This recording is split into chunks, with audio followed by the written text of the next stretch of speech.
BA द्वितीय वर्ष संस्कृत के पाठ्यक्रम में निर्धारित अभिज्ञान शाकुंतलम ग्रंथ का हम अध्ययन कर रहे हैं। हमने अभिज्ञान शाकुंतलम के प्रथम अंक के 10 श्लोकों का अध्ययन कर लिया है। आज हम 11 और 12 श्लोक का अध्ययन करेंगे। पूर्व श्लोक में जब राजा मृग का पीछा करते हुए आश्रम के समीप पहुंच गए तो वैखानस ने, जो तपस्वी है, उन्होंने कहा, हे राजन, यह आश्रम का मृग है, निरपराध है, इसलिए यह अवध्य है। आप जैसे वीर क्षत्रियों को यह शोभा नहीं देता। जो क्षत्रिय हैं उनके शस्त्र तो पीड़ितों की रक्षा के लिए होते हैं। आपको यह अनुचित कार्य नहीं करना चाहिए। इस प्रकार वैखानस राजा से कहता है। राजा जब यह सुनता है तो वह कहता है, राजा एषः प्रतिसंहृतः, यह प्रतिसंहृत उतार लिया, अर्थात यह जो बाण है वो मैंने उतार लिया है। इति यथोक्तम करोति, इति इस प्रकार से कह करके वैसा ही वह करता है। वैखानस सदृशम एतत् पुरुवंश प्रदीपस्य भवतः, सदृश एतत्, यह वैसा ही है। पुरुवंश प्रदीपस्य, पुरुवंश के जो दीपक हैं, अर्थात पुरुवंश में आपका जन्म हुआ है, आपके लिए जो इस प्रकार कार्य किया है कि आपने धनुष से अपना बाण उतार लिया है, यह आपके लिए ऐसे करना ही बड़ा उचित है। क्यों? क्योंकि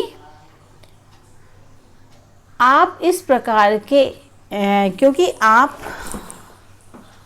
पुरुवंश के दीपक हैं। पुरुवंश जिस प्रकार के कार्य करता है उस प्रकार के कार्य आपको भी करने चाहिए। क्योंकि जन्म यस्य पुरोवंशे युक्त रूपम ईदम तव पुत्रमेवं गुणोपेतम चक्रवर्तिनम आपनोहि।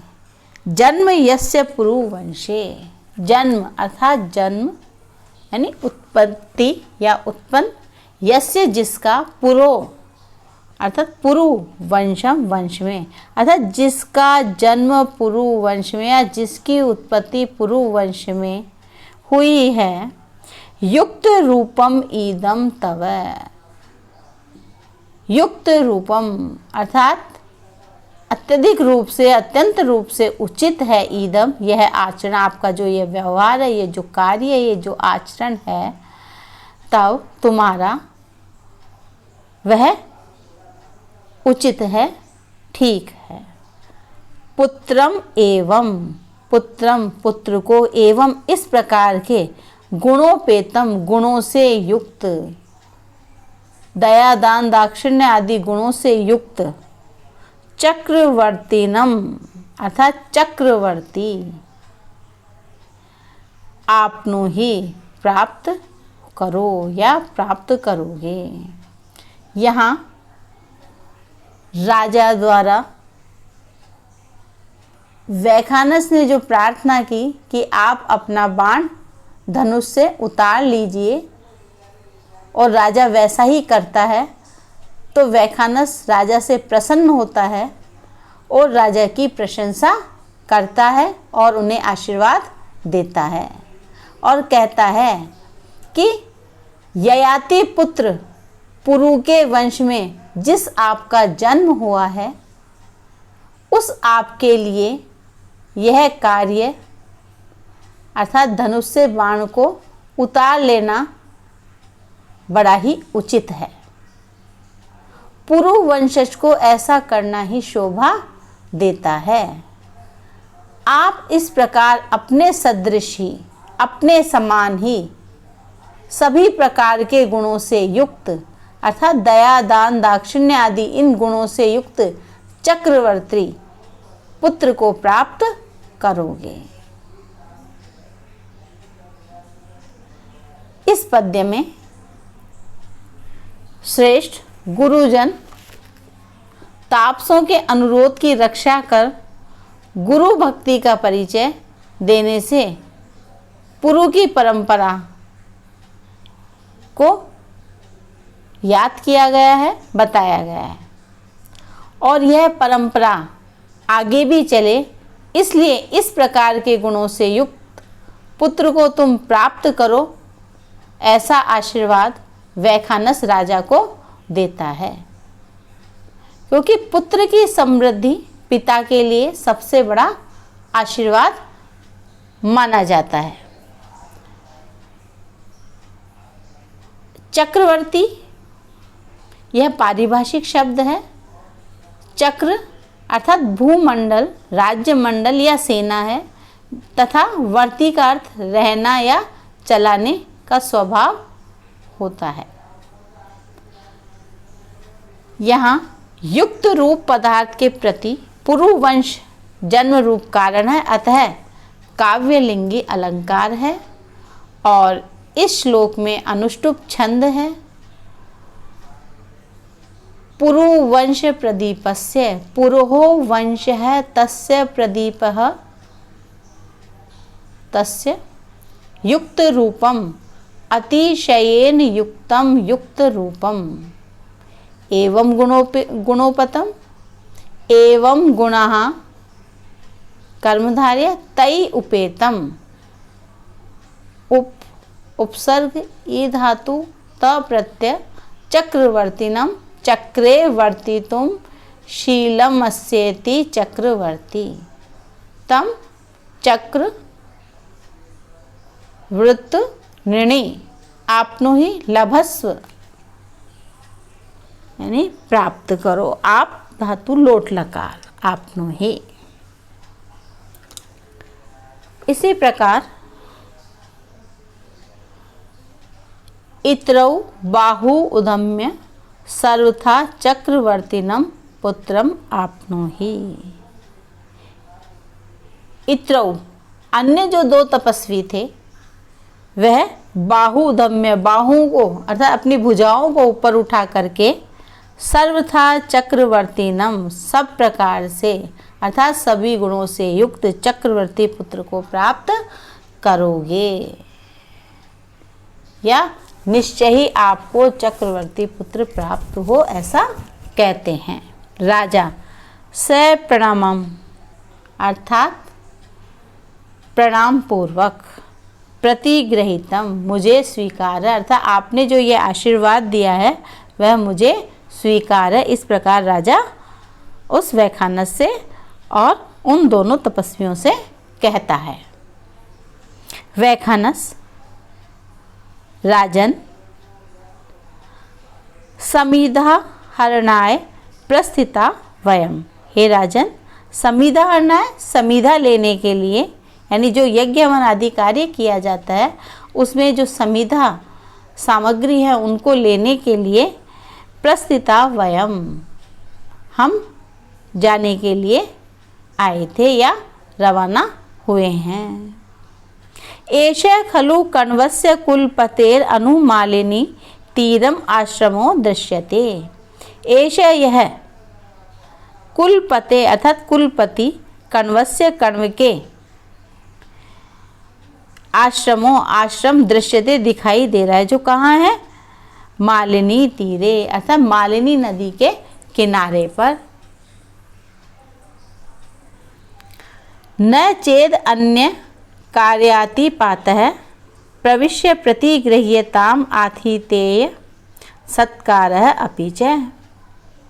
कहते हैं न चेद अन्य कार्यातिपा, अगर आपको अन्य कोई कार्य न हो अथवा किसी अन्य कार्य में विलंब न हो तो आतिथेय अर्थात आतिथ्य को अतिथि सत्कार को प्रतिगृह्यताम स्वीकार करो। अपि च और भी, यानी इसमें आया कि कुलपति कण्व का आश्रम समीप ही मालिनी नदी के किनारे है, तो आप वहाँ अतिथि सत्कार स्वीकार करो यदि आपको किसी अन्य कार्य में विलंब नहीं हो रहा है ऐसा वैखानस ने कहा। यहाँ कुलपति शब्द आया है। कुलपति किसे कहते हैं? कुलपति जो ऋषि 10,000 छात्रों को पढ़ाता है तथा अन्न पान आदि से उनका पालन पोषण करता है, वह कुलपति कहलाता है। यहाँ वैखानस ने महर्षि कण्व को कुलपति बताया है। 12वां श्लोक, रम्यः तपोधनानां प्रतिहत विघ्नः क्रियाः समवलोक्य ज्ञास्यसि कियद् भुजो मे रक्षति मौर्वी किणांक इति।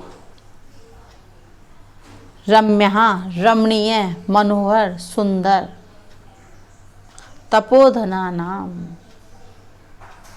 तपोधन तप ही जिसका धन है, ऐसे उत्कृष्ट तपस्वियों की, प्रतिहत विघ्नः अर्थात विघ्नों से, प्रतिहत रहित अर्थात बाधाओं से, विघ्नों से, समस्याओं से रहित, क्रिया कार्यों को, कार्य कैसे? यज्ञ अनुष्ठान आदि जो कार्य हैं उनको समअवलोक्य अच्छी प्रकार से देख करके ज्ञास्यसि जान जाओगे, समझ जाओगे, कियद कितनी भुजे भुजाओं में मेरी रक्षति रक्षा करती है, अर्थात मेरी भुजाएं कितनी रक्षा करती है, यह आप वहाँ जा कर के सब कुछ देख करके समझ जाओगे। मौर्वी किणांक इति, मौर्वी किणांक अर्थात धनुष की जो डोर है और किणांग उस डोरी का जो चिन्ह है, इति यह भी। यहाँ वैखानस राजा से कहता है कि आपको आश्रम में चलकर अतिथि सत्कार को स्वीकार करना चाहिए और अतिथि जो सत्कार आप ग्रहण करेंगे इस सत्कार के अतिरिक्त आप वहाँ यह भी देख पाएंगे कि रमणीय वेद बोधित विधियों से की जाने के कारण सुंदर और जिनके विघ्न आदि दूर कर दिए गए हैं, ऐसी तपस्वियों की यज्ञ अनुष्ठान आदि जो क्रियाएं हैं उनको अच्छी प्रकार से देखकर जानकर समझ लेंगे कि आपकी भुजा जो कि प्रत्यंचा के खींचने से, उसकी रगड़ से चिन्हित है, कितनी और किस तरह इन तपस्वियों की रक्षा करती है। कहने का तात्पर्य है कि आश्रम में अतिथि सत्कार ग्रहण करने के अतिरिक्त आप वहाँ पर तपस्वियों के निर्विघ्न यज्ञ अनुष्ठानों को देखकर भी समझ लेंगे कि मेरी भुजाओं द्वारा रक्षित ये ऋषि किस प्रकार आपकी धार्मिक क्रियाएं सफलतापूर्वक कर रहे हैं। यहाँ इस श्लोक में निर्विघ्न यज्ञादि क्रियाओं का जो श्रेय है वह राजा दुष्यंत को दिया गया है। क्यों? क्योंकि राजा दुष्यंत आश्रम की रक्षा करते हैं और बाण चलाने में जो उनकी भुजाएं काम आती हैं। तो यहाँ जो भुजाएं, वहाँ भुजय यह एक वचन का प्रयोग किया है कि राजा अकेला ही बिना किसी की सहायता के सभी प्रकार के विघ्नों और बाधाओं को दूर करने और तपस्वियों की रक्षा करने में पूर्ण रूप से समर्थ हैं। और जो क्रिया, यहाँ क्रिया ये जो बहुवचन के रूप में आया है तो उससे तात्पर्य है यज्ञ अनुष्ठान अध्यापन, शास्त्र चिंतन, देव पूजन, अतिथि सत्कार आदि ये क्रियाएं यहाँ की जाती हैं। मोरवी किणांक है। प्राचीन काल में मूरवा नाम की जो घास है उससे धनुष की डोरी बनाई जाती थी। जो क्षत्रिय है वो मूरवा की मेखला भी पहनते थे। यह मूरवा दृढ़ तथा स्थायी होती थी। बार बार धनुष की प्रत्यंचा खींचने पर जो धनुर्धारी है उसके हाथ पर उसका चिन्ह अंकित हो जाता था, चिन्ह पड़ जाता था। राजा दुष्यंत के हाथ पर भी मौरवी का चिन्ह अंकित था, जो कि उसकी वीरता का द्योतक और उसके प्रताप का सूचक था। इस श्लोक में प्रयुक्त जो विशेषण हैं वो अभिप्राय हैं एवं प्रकृतोपयोगी हैं, अतः परिकर अलंकार यहाँ आया है और आर्या जाति छंद है। अगर हम इसको व्याकरणात्मक टिप्पणी के रूप में देखें तो प्रतिहत, प्रति उपसर्ग पूर्वक हन धातु से त प्रत्यय करने पर प्रतिहत शब्द निष्पन्न हुआ है। विघ्न, वे उपसर्ग पूर्वक हन धातु से त प्रत्यय करने पर विघ्न शब्द निष्पन्न हुआ है। समअवलोक्य, सम और अव उपसर्ग पूर्वक लुक धातु से कत्वा और ल्यप प्रत्यय करने पर समअवलोक्य शब्द बना है। तपोधनानाम, तप एव धनम येषाम तेषाम बहुव्रीहि समास। मौरवी किणांकः, मूर्वायाः विकारः मौरवी। मूर्वा शब्द अण प्रत्यय और गीप प्रत्यय। प्रत्यंचा तस्य किणः स एव अंकः यस्य स मौरवी किणांकः। यहाँ बहुव्रीहि समास है। तो बच्चों, आज हमने अभिज्ञान शाकुंतलम के प्रथम अंक के 2 श्लोकों का अध्ययन किया, 11 एवं 12। आज हम इतना ही पढ़ेंगे। धन्यवाद।